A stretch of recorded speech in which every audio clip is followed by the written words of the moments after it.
നിങ്ങൾ കേരളത്തിലാണ് ജനിക്കുന്നെങ്കിൽ കണ്ടിരിക്കേണ്ട ഏക സ്ഥലം. അതാണ് ഞങ്ങളുടെ കൊല്ലം. ഞാനൊക്കെ ജനിച്ചു വളർന്ന മണ്ണ്. ഈ നാട്ടിൽ അക്രമങ്ങൾ തീരെയില്ല.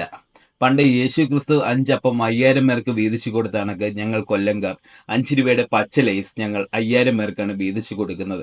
ലെയ്സിന്റെ പാക്കറ്റ് പൊട്ടിച്ചാൽ ഉടനെ ഞങ്ങൾ വീതം വെപ്പ് തുടങ്ങും. കാരണം ഞങ്ങൾക്ക് അക്രമത്തിന് ഒട്ടും താല്പര്യമില്ല. പിന്നെ കൊല്ലം ബീച്ചിൽ പോയാൽ നല്ല എരിവുള്ള മസാല കപ്പലണ്ടികളാണ് ചേട്ടന്മാർ തരുന്നത്. എരിവില്ല എന്ന് പറഞ്ഞ് അവിടെ ഒരു പ്രശ്നവും ഉണ്ടാവാൻ സാധ്യതയില്ല. പിന്നെ സ്ത്രീധനം. സ്ത്രീയാണ് ഏറ്റവും വലിയ ധനമെന്നാണ് നമ്മൾ പറയാറുള്ളത്. അതുകൊണ്ട് തന്നെ കൊല്ലത്ത് സ്ത്രീധനം എന്നുള്ളൊരു ഏർപ്പാട് പോലുമില്ല. എന്നാരും ചോദിക്കാറ് പോലുമില്ല. പിന്നെ കൊല്ലത്തെ അമ്മാവന്മാർ ഒരിക്കലും കല്യാണങ്ങൾ മുടക്കുന്നില്ല. ഏതൊരു യുവാവ് വന്നാലും ഏതൊരു യുവാവിന് കല്യാണം ആലോചിച്ചുകൊണ്ട് പെൺവീട്ടുകാർ ചെന്നാലും അമ്മാവന്മാർ പറയും, ഇത്രയും നല്ല സൽസ്വഭാവിയായ ഒരു പയ്യൻ ആ നാട്ടിൽ വേറെ ഇല്ല. ഒരു ദുശ്ശീലവുമില്ല. രാവിലെ അവൻ ജോലിക്ക് പോവും, വൈകുന്നേരം അവൻ വീട്ടിൽ വരും. കൃത്യസമയം ഞങ്ങൾ നോക്കി വെക്കാറ് വരെയുണ്ട്.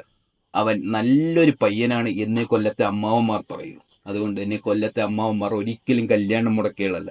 പിന്നെ ഉത്സവത്തിന് പൊതുവെ കൊല്ലത്ത് ഒരു പ്രശ്നവും ഉണ്ടാവാറില്ല. ഫാമിലി ആയിട്ട് നമ്മൾക്ക് ഏറ്റവും കൂടുതൽ ആസ്വദിച്ച് ഉത്സവമോ പൂരോ എന്ത് വേണമെങ്കിലും കൊല്ലത്ത് കാണാം. കൊല്ലത്ത് പ്രത്യേക സ്ഥലങ്ങളിൽ പോയാൽ മാത്രം ചെറിയ പ്രശ്നങ്ങൾ ഉണ്ട് എന്ന് നിങ്ങൾ പറയുന്നുണ്ടെങ്കിലും അങ്ങനെ ഒരു പ്രശ്നങ്ങൾ കൊല്ലത്ത് ഇതുവരെയായിട്ടും ഉണ്ടായിട്ടില്ല. ഏത് ഉത്സവത്തിന് ചെന്നാലും അവിടെ പോലീസുകാരുടെ ആവശ്യമേ ഇല്ല. കാരണം ആക്രമങ്ങൾ ഒട്ടും നടക്കുന്നില്ല കൊല്ലത്ത്. കാരണം ജനങ്ങളെല്ലാം പരസ്പര സഹോദര്യത്തിന്റെ പരസ്പര സ്നേഹത്തിന്റെ ഉത്തമ ഉദാഹരണങ്ങളാണ് കൊല്ലത്ത്. എന്തിനേറെ പറയുന്നു, രാത്രി വൈകിയിൽ നമുക്ക് ഫുഡ് കഴിക്കണമെന്ന് ചോദിച്ചൊരു കടയിൽ ചെന്നാൽ ചേട്ടൻ ഷട്ടർ ഇട്ടാൽ വരെ തട്ടി വിളിച്ചാൽ, ചേട്ടാ എനിക്കൊരു ഫുഡ് തരാമോ എന്ന് പറഞ്ഞാൽ 2 പൊറോട്ടയും ചിലപ്പോൾ അതിനകത്ത് ഗ്രേവി ആയിരിക്കും ഒഴിക്കുന്നത്. ആ ഗ്രേവിക്കകത്ത് 2 പീസും കാണും കൊല്ലത്ത്. നിങ്ങൾക്ക് ഞങ്ങളുടെ കൊല്ലം അറിഞ്ഞൂടാ. പിന്നെ എന്തിനേറെ പറയുന്നു, കാണാൻ വളരെ വിശാലമായ സ്ഥലങ്ങൾ.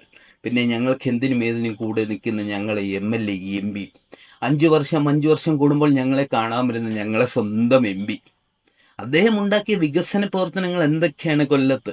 അദ്ദേഹം കൊണ്ടുവന്നിരിക്കുന്നതാണ് പുതിയ ഹൈവേ പ്രോജക്റ്റുകൾ. പിന്നെ പേരറിയാത്ത കുറെ വികസനങ്ങൾ എന്തൊക്കെയാണെന്ന് എനിക്ക് പോലും എണ്ണി തിട്ടപ്പെടുത്താൻ ഇതുവരെയായിട്ടും സാധിച്ചിട്ടില്ല. കൊല്ലത്തെ വികസന പ്രവർത്തനങ്ങൾ, എന്തിനോ വേണ്ടി കറങ്ങുന്ന ആശ്രാമത്തെ റൗണ്ടും എന്തിനോ വേണ്ടി നടക്കുന്ന ആശ്രാമത്തെ മേളയും പോലെയല്ല കൊല്ലത്തെ കാര്യങ്ങൾ. കൊല്ലത്തെ ജനങ്ങൾ പാവങ്ങളാണ്. ഞങ്ങൾ അക്രമത്തിന് ഒട്ടും എതിരല്ല. അക്രമം ഞങ്ങൾ ചെയ്യത്തേയില്ല കൊല്ലത്ത്. ഇതൊക്കെ നിങ്ങൾക്കറിയാൻ വേണ്ടി മാത്രമാണ് ഞാൻ എൻ്റെ കൊല്ലത്തെ പറ്റി പറഞ്ഞത്. അപ്പോൾ ഇനി വരാൻ നേരത്ത് എല്ലാവരും കൊല്ലത്ത് പച്ച കളർ ലേസാണ് വാങ്ങിച്ചു കൊണ്ട് വരേണ്ടത് വീട്ടിൽ.